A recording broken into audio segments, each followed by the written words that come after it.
After my rebirth, I avoided my family and my boyfriend like the plague. When they tried to throw me a birthday party, I faked an urgent business trip to dodge it. When my parents pleaded with me to move back, I secretly bought my own house that very night. When my boyfriend popped the question, I spun on my heel and married someone else. In my previous life, my sister and I were swept away in a raging flood. By sheer luck, a jagged tree branch snagged my clothes, saving me from the depths, but my sister drowned in the merciless current. My parents, consumed by grief and rage, gripped my throat and screamed, "If it weren't for you, Andrea would still be alive." My boyfriend acted like it was no big deal, offering half-hearted comfort before we tied the knot. But on our wedding anniversary, during a family cruise, they cornered me on the deck and shoved me overboard. "Time to taste drowning yourself," they hissed. It turned out they had never gotten over Andrea's death.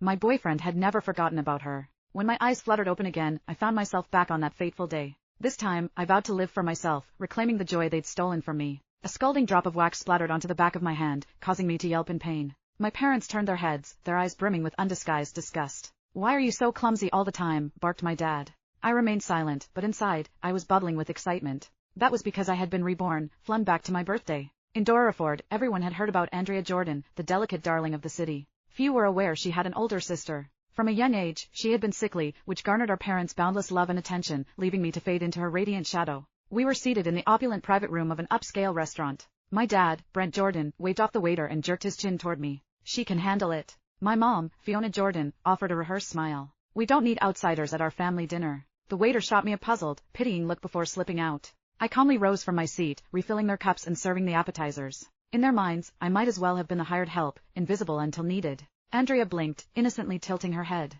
"Claudia, would you sing a birthday song? You've always had such a killer voice." As a child, I had shown a natural talent for singing, but our family's limited finances were redirected to fund Andrea's painting lessons, leaving my passion neglected. Fiona lit up at the idea, clapping her hands together. "Good idea! It's your birthday, too. Let's make it a double celebration." My faint smile masked a bitter pang. They'd conveniently forgotten that my actual birthday was a week earlier. Years ago, Andrea had suggested merging our birthdays to make things more fun, and our parents had jumped on it, gushing over how clever she was. From that moment on, her birthday overwrote mine, erasing me a little more. Once, I would have refused outright. But now, reborn and wiser, I played along and began to sing. Sadly, my voice, rusty from years of disuse, cracked mid-song. Andrea pouted immediately, and Brent slammed his fist down on the table. "Are you sabotaging Andrea's big day on purpose?" Fiona's brows knitted in disapproval. "I never pegged you for being this spiteful." Andrea dabbed at non-existent tears. "Don't blame her. I'm sure she didn't mean to mess up." Turning to me with a saccharine tone, she added, "It's scorching today. How about we go swimming later to cool off?"